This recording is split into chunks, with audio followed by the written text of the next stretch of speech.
I'm Rebecca and you people are watching Under 24/7. So my dear students, in this video session we people are going to cover a chapter of your first flight book. This is chapter number 1 and the name of the chapter is The Sermon at Banaras. ये chapter आपका गौतम बुद्ध से related है जिसमें उन्होंने अपना sermon दिया कहाँ बनारस में. What is sermon? Sermon is a kind of religious teaching, preaching और lecture. जब कोई रिलीजियस लेक्चर देता है या रिलीजियस टीचिंग्स देता है किसी को तो उसे सर्मन कहते हैं. और ये रिलीजियस टीचिंग कहाँ दी गई थी? बनारस में. Banaras is a part of UP और यहाँ पर ये गंगेज वैली के पास है. ऐसा माना जाता है कि वहाँ पे जो पर्सन बेद करता है या नहाता है तो वो सबसे प्योरेस्ट पार्ट है. Ganga is a Holi river, it is accepted. तो बनारस एक ऐसी जगह है जिसको बहुत ही ज़्यादा पवित्र माना गया है. राइट और मैं आपको बता दूं ये चैप्टर आपका जिस सोर्स से लिया गया है उस सोर्स का नाम है बेटी Renshaw values and voices, a college reader 1975. So here in this video session, we will cover the whole explanation of the chapter and we will also learn the hard words which will come in between. So just get ready for this. Here it is given that Gautam Buddha 563 BC to 483 BC began life as a prince named Siddhartha Gautama in northern India. So this is a story of India's northern part. ठीक है? Now, it is mentioned that there was a person named Gautam Buddha. इनका नाम गौतम बुद्धा रख दिया गया था.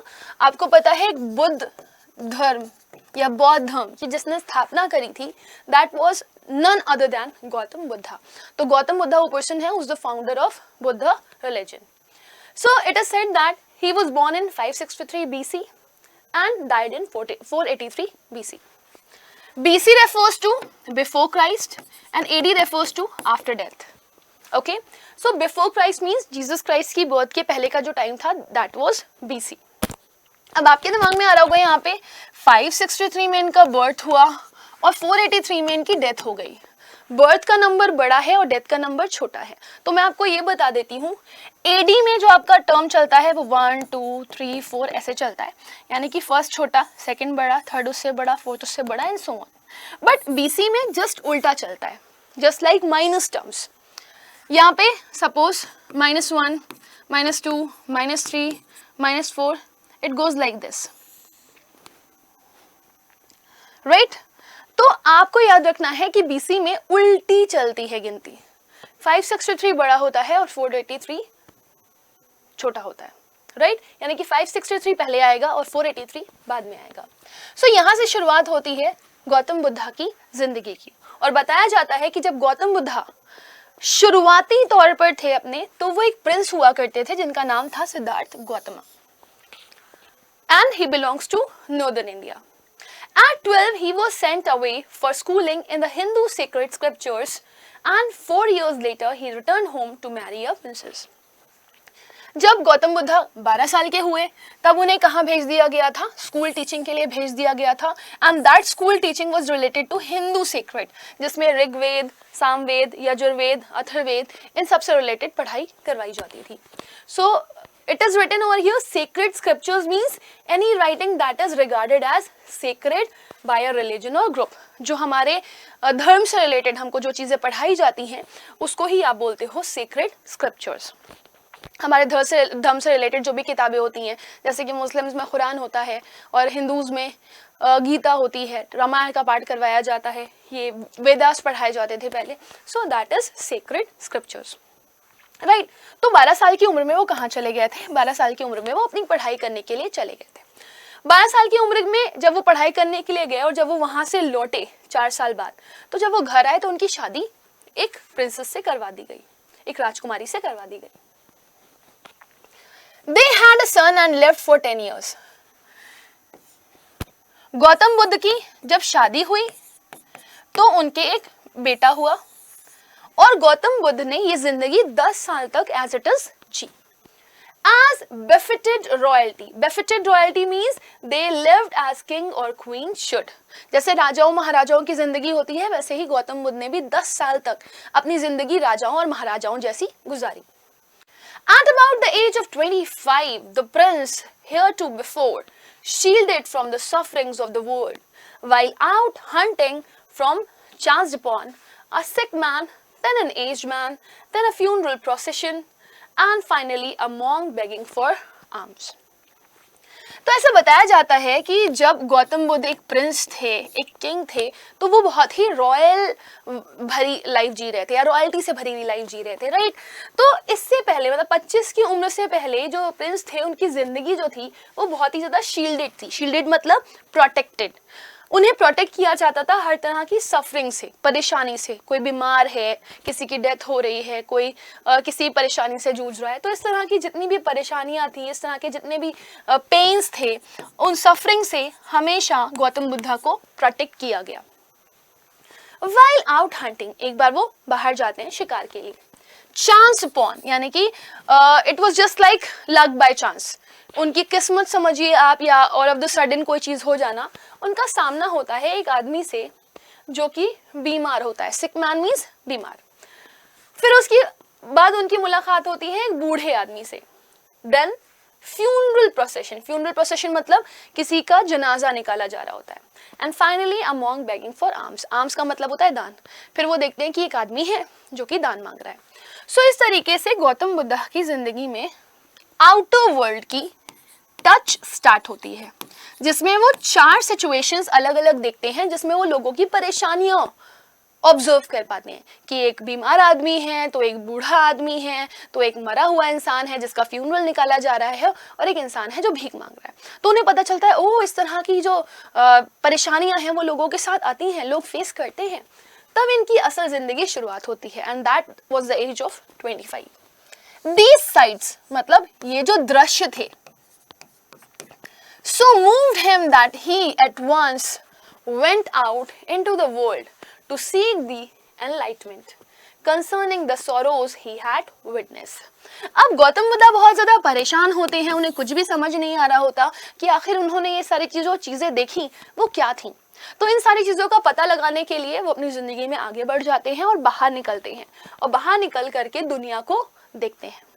और ये वो टाइम होता है जब वो एनलाइटमेंट लेने के लिए निकले हैं ना। What is enlightenment? To get the knowledge of something और दी अंडरस्टैंडिंग ऑफ समथिंग। उन्हें नहीं पता होता है कि मरना क्या है, उन्हें नहीं पता होता है कि लोग भीख क्यों मांगते हैं, उन्हें नहीं पता होता कि कोई बीमार कैसे पड़ जाता है, क्योंकि उन्होंने अपनी जिंदगी में कभी ये सारी चीजें देखी नहीं, राइट।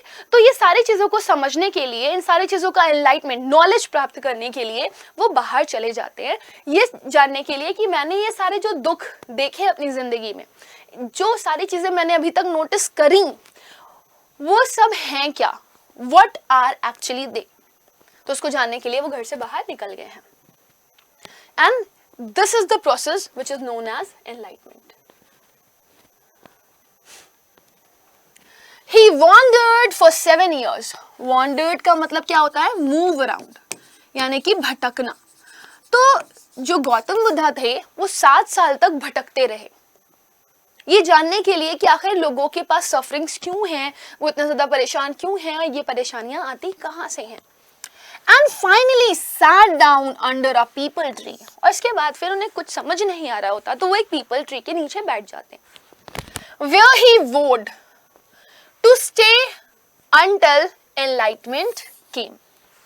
और उस पीपल के पेड़ के नीचे बैठने के बाद गौतम बुद्धा कसम खाते हैं कि मैं इस पेड़ के नीचे तब तक बैठा रहूंगा जब तक मुझे एनलाइटमेंट नहीं हो जाता, चीजों की नॉलेज नहीं हो जाती, जब तक मुझे हर चीज की प्राप्ति नहीं हो जाती। तो वो पीपल के नीचे बैठ जाते हैं, पीपल के पेड़ के नीचे बैठ जाते हैं और फिर ध्यान करते हैं चीजों का। Enlightened after 7 days, he renamed the tree as Bodhi tree, which known as tree of wisdom. When you get the knowledge of something, wisdom refers to, and began to teach and to share his new understandings. At that point, he became known as the Buddha, the awakened or the enlightened. So जब ये people के पेड़ के नीचे बैठ जाते हैं, 7 दिन बाद इन्हें ज्ञान की प्राप्ति होती है। और जब इन्हें ज्ञान की प्राप्ति होती है तो ये उस ट्री का नाम चेंज करके रख देते हैं बोधि ट्री, जिसे ट्री ऑफ विजडम कहा जाता है। और लोगों को बैठ करके ये यहीं पे ही डिफरेंट तरह की टीचिंग्स देते हैं, अपने व्यूज को शेयर करते हैं। अब इनको जो समझ में आ रहा है, इनको जो नॉलेज प्राप्त हुई है, उसको लोगों तक बताते हैं, राइट तो उस टाइम पे लोग इन्हें क्या बुलाने लगते हैं, बुद्धा, जिसका मतलब क्या होता है, एक ऐसा पर्सन जिसको नॉलेज की बहुत ज्यादा प्राप्ति है, जो एनलाइटेंड पर्सन है या जो बहुत ही जागरूक पर्सन है, जिसे बहुत सारी चीजें पता है। The Buddha preached his first sermon at the city of Banaras. Gautam Buddha ने अपना पहला सर्मन, अपनी पहले रिलीजियस टीचिंग जो दी थी वो कहीं और नहीं बल्कि बनारस में दी थी। That's why we are learning the chapter name as the sermon at Banaras. Most holy of the dipping places on the river Ganges, that sermon has been preserved and is given here. Can you look at this? This is Banaras in the map and here is the river Ganga, right? So Ganga की जितनी भी touching part है, या जहाँ से भी गंगा होकर के गुजरती है, जहाँ भी गंगा टच करती है, उसमें से सबसे होली प्लेस या सबसे प्योरेस्ट प्लेस माना जाता है नहाने के लिए दस बनारस। बोला जाता है कि अगर आपको सच में अपने पापों को धुलना है या अपने आप को हर तरीके से, हर परेशानी से मुक्त करना है, तो आप एक बार बनारस की जो गंगा वाला पोर्शन है वहां पर जाकर के स्नान कर लीजिए, तो आपके सारे पाप धुल जाएंगे। तो इसको most Holi of the bathing place माना जाता है। And the sermon of Gautam Buddha, this has been preserved. Preserve means secure, बचा करके रखा गया। कोई चीज आप सेव करके रखते हो, क्यों सेव करके रखते हो? ताकि आप उसे life time long lasting use कर सको। तो ये जो गौतम बुद्धा का सर्मन था, इसे भी लॉन्ग लास्टिंग सेव करके रखा गया, प्रिजर्व करके रखा गया और यहाँ पे दिया गया। It reflects the Buddha's wisdom about one inscrutable kind of suffering. और यहाँ पर गौतम बुद्धा के विजडम के बारे में बताया जाता है, about one scrutable kind of suffering. एक ऐसी सफरिंग के बारे में यहाँ पे मेंशन किया गया है जो समझ में नहीं आ रही थी किसी को भी। तो गौतम बुद्धा ने जब अपना पहला सर्मन दिया बनारस में, तो एक ऐसा केस आया था जहाँ पर समझ नहीं आ रहा था कि उस व्यक्ति को करना क्या चाहिए या क्या नहीं करना चाहिए। सो ही वाज सो कंफ्यूज्ड। तो वो वाली सिचुएशन यहाँ पर हमें मेंशन करी गई है। And that case was related to Kisa Gotami. तो एक कहानी है, एक केस है जो कि गौतम बुद्धा ने अपनी पहली टीचिंग के दौर पर दिया, और वो केस किसका था? किस्सा गौतमी का। किस्सा गौतमी के पास सिर्फ और सिर्फ एक इकलौता बेटा था, उसका इकलौता वारिस। एंड ही डाइड, और बेचारे की मृत्यु हो गई। इन हर ग्रीफ, ग्रीफ का मतलब क्या होता है? बहुत ज्यादा दुख होता है जब किसी को, तो उसे ग्रीफ बोलते हैं। She carried the dead child to all her neighbors, asking them for medicine, and the people said, she has lost her senses. The body is dead. तो गौतम बुद्धा बताते हैं कि वो किस्सा गौतमी नाम की फीमेल मेरे पास आई, उसका एक बेटा था जो कि मर चुका था, और वो उस बच्चे को कैरी किए हुई थी, क्योंकि वो बहुत ज्यादा दुखी थी। वो अपने बच्चे को कैरी किए हुई थी, वो मरा हुआ बच्चा था, और वो हर पड़ोसी के पास जाती है और कहती है कि मेरे बच्चे के लिए कुछ दवाई दे दो, मुझे इसको ठीक करना है, मुझे मेरा बेटा वापस चाहिए। तो जितने भी लोग थे वो ये कहते थे कि ये पागल हो गई है, इसका दिमाग खराब हो गया है, इसका बेटा मर चुका है और ये मरे हुए बच्चे को लेकर के टहल रही है, कोई इसको समझाए कि ये पागल हो चुकी है। इतना ज्यादा उस फीमेल के अंदर दुख भरा हुआ था, इतनी ज्यादा वो सैड थी कि उसे कुछ भी समझ में नहीं आ रहा था कि आखिर वो क्या करे, वो अपने बच्चे को कैसे भी करके जिंदा कर दे। At length, Kissa Gautami met a man who replied to her request, I cannot give thee medicine for thy child, but I know a physician who can. Thee refers to the archaic form of you, and the same is thy, that means your. तो जब किस्सा गौतमी बहुत सारे घरों में टहलती हैं, बहुत जगह जाती हैं, तो उनको कोई भी रिप्लाई नहीं मिलता। फिर उनकी मुलाकात एक आदमी से होती है जो कहता है कि देखो, मैं तुम्हारे बच्चे के लिए तुम्हें किसी भी तरह की कोई मेडिसिन, कोई दवाई नहीं दे सकता, जो कि मेरे लिए पॉसिबल नहीं है, but I know a physician, मैं एक फिजिशियन को जानता हूं, एक ऐसा इंसान जो तुम्हें उसके लिए दवाई दे सकता है, जो तुम्हारा इलाज कर सकता है। And the girl said, Pray tell me, sir, who is it? And the man replied, Go to Sakya Muni, the Buddha.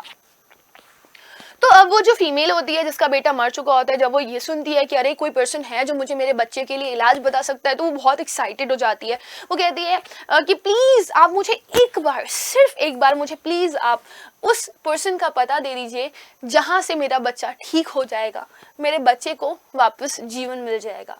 तो वो उसे कहता है कि एक साक्य मुनि है, आप उसके पास जाओ, जिनका नाम बुद्धा है, लोग उन्हें बुद्धा से बुलाते हैं।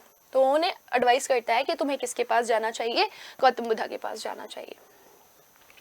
किसा Gautami repaired to Buddha and cried। अब किसा गौतमी कहाँ पहुंच जाती हैं, गौतम बुद्धा के पास, और जाकर के जोर जोर से रोना शुरू कर देती है, बहुत रोती है। She cried a lot, जोर जोर से रो रही होती है। Lord, Master, give me the medicine that will cure my boy। भगवान आप देवता हो, प्लीज मेरे बच्चे के लिए कुछ मेडिसिन बता दो जो मैं अपने बच्चे को दे सकूं और मेरा बच्चा ठीक हो जाए। मैं चाहती हूँ कि मेरा बच्चा जल्द से जल्द ठीक हो जाए। The Buddha answered, Buddha answer करते हैं, I want a handful of mustard seed. सरसों के बीज को बोलते हैं मस्टर्ड सीड। तो बुद्धा कहते हैं कि मुझे हैंडफुल मस्टर्ड सीड चाहिए। हैंडफुल मतलब एक मुट्ठी भर, हैंडफुल मस्टर्ड सीड चाहिए, तुम वो लेकर के आ जाओ। And when the girl in her joy promised to procure it, the Buddha added। अब वो फीमेल बहुत खुश हो जाती है, क्या मेरा बेटा मस्टर्ड सीड से ठीक हो जाएगा, तो इतनी खुश होती है, वो कहती है कि मैं अभी जा करके लेकर के आती हूँ। लेकिन जितनी देर में वो ये बोलती है कि मैं अभी लेकर के आती हूँ एक मस्टर्ड सीड, वो भी हैंडफुल, तो बुद्धा ऐड करते हैं अपनी बात को, कहते हैं the mustard seed must be taken from a house where no one has lost a child, husband, parent और फ्रेंड। तो गौतम बुद्धा उससे कहते हैं कि देखो, तुम मुझे हैंडफुल मस्टर्ड सीड जरूर ला करके देना, लेकिन तुम मुझे हैंडफुल मस्टर्ड सीड उस जगह से ला करके देना जहाँ पे किसी ने अपना बच्चा ना खोया हो, अपना पति ना खोया हो, अपना माँ बाप ना खोया हो, या अपना दोस्त ना खोया हो। मतलब तुम मुझे एक ऐसे घर से मस्टर्ड सीड ला करके देना जहाँ पे किसी ने अपने किसी रिलेटिव को खोया ना हो, या अपने किसी सगे संबंधी को खोया ना हो। Poor Kisa Gautami now went from house to house, and people pitied her and said, "Here is a mustard seed, take it." अब बेचारी किसा गौतमी, बेचारी क्यों बोला जा रहा है, क्योंकि उसका बेटा मर चुका है, अब वो एकदम पागल हो चुकी है कि उसे अपने बेटे को बचाना है। तो वो घर जाती है लोगों के, एक घर से दूसरे घर, दूसरे घर से तीसरे घर, और हर घर पे जाकर के बोलती है कि मुझे प्लीज थोड़े मस्टर्ड सीड दे दो। तो हर कोई इस पे तरस खाता है और उसको मस्टर्ड सीड देने के लिए तैयार हो जाता है, कहता है ये लो मस्टर्ड सीड, टेक इट, ले जाओ इसको। बट व्हेन शी आस्क्ड, लेकिन फिर वो पूछती है, डिड अ सन और डॉटर, अ फादर और mother die in your family?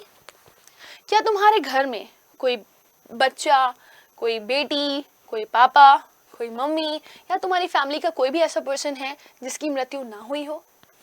They answered her, Alas, the living are few, but the dead are many। तो यहाँ पे किसा गौतमी को एक रिप्लाई मिलता है, एक रिवर्ट मिलता है लोगों से। अगर मैं आपको बताऊं तो मेरे घर में मरने वालों की संख्या ज्यादा है और जीवित होने वालों की, बर्थ लेने वालों की संख्या कम है। तो जिंदा लोग बहुत कम हैं और मरने वाले लोग बहुत ज्यादा हैं। Do not remind us of our deepest grief, और जो कि हमारे लिए बहुत दुख की बात है, जो हमें बहुत चोट पहुंचाती है, और प्लीज आप हमें हमारे दुख में वापस ना ढकेले और चली जाएं यहाँ से। And there was no house but some beloved one had died in it। और फिर उसको कोई भी ऐसा घर नहीं मिलता जहां पर किसी ने अपना कोई प्यारा खोया ना हो, जिससे वो प्यार करते हैं, जिससे वो बहुत ही ज्यादा अटैच्ड हैं। किसा Gautami became weary and hopeless। Weary का मतलब होता है टायर्ड। जब आप बहुत ज़्यादा थक जाते हो, अगर आप बहुत ज़्यादा दौड़ लिए हो या आपने बहुत ज़्यादा काम कर लिया हो तो आप थक जाते हो। तो किस्सा गौतमी क्योंकि एक घर से दूसरे घर, दूसरे घर से तीसरे घर, हर घर जाकर के मस्टर्ड सीड मांग रही होती है, तो वो बहुत थक जाती है और वो फिर होपलेस हो जाती है, उसके अंदर नाउम्मीदी सी आ जाती है, वो निराश हो जाती है, डिसअपॉइंट हो जाती है। And sat down at the way side watching the lights off the city. और फिर एक किनारे पर बैठ जाती है जहां से उसको सिटी की दूर दूर तक की रोशनी दिखाई दे रही होती है, ऐसे जगमगाते हुए घर दिख रहे होते हैं। As they flickered up and were extinguished again।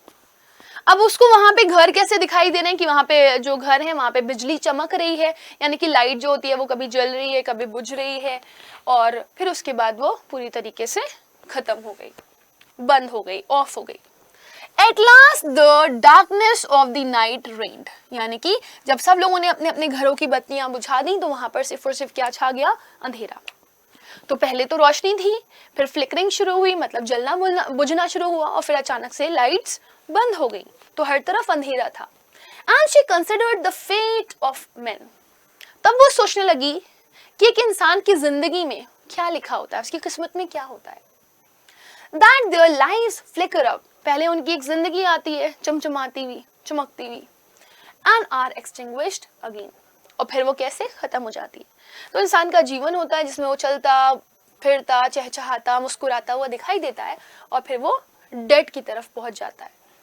And she thought to herself, और फिर वो अपने बारे में सोचने लगती है, How selfish am I in my grief, मैं कितनी ज्यादा सेल्फिश हो चुकी थी अपने ही दुख में। Death is common to all, मौत एक ऐसी चीज है जो हर एक इंसान के लिए क्या है, कॉमन है। Yet in this valley of desolation, desolation means great unhappiness, एक ऐसी जगह है दुनिया जहां पर लोगों के पास एक्सट्रीम लेवल पर दुख है। There is a path that leads to him to immortality, who has surrendered all selfishness. तब उसे पता चलता है कि देखो यहाँ पे हर इंसान के पास दुख है, हर इंसान ने अपनी अपनी जिंदगी में किसी ना किसी बिलवड वन को खोया है, और आज नहीं तो कल हमें भी इस दुनिया से चले जाना है। तब उसे समझ में आता है कि कोई भी इंसान इमॉर्टल नहीं है, एक ऐसी व्यक्ति कभी भी नहीं मिलेगा आपको जो जिंदगी भर जिए, हर इंसान को कभी ना कभी मरना है। तब जा करके वो अपनी सारी की सारी सेल्फिशनेस को, उसको लगता है कि मैं सेल्फिश हो रही थी, मैं सिर्फ अपने बारे में ही सोच रही थी, मुझे तो दूसरे लोगों के बारे में कोई अंदाजा ही नहीं था कि कितने दुख में हैं सभी लोग, मेरी तरह और भी लोग हैं जिनके पास अलग अलग तरह के दुख हैं। तो उसने यहाँ पे अपना सारा सेल्फिशनेस त्याग दिया। द बुद्धा सेड, बुद्धा कहते हैं, the life of मॉर्टल in this world is troubled and brief and combined with pain।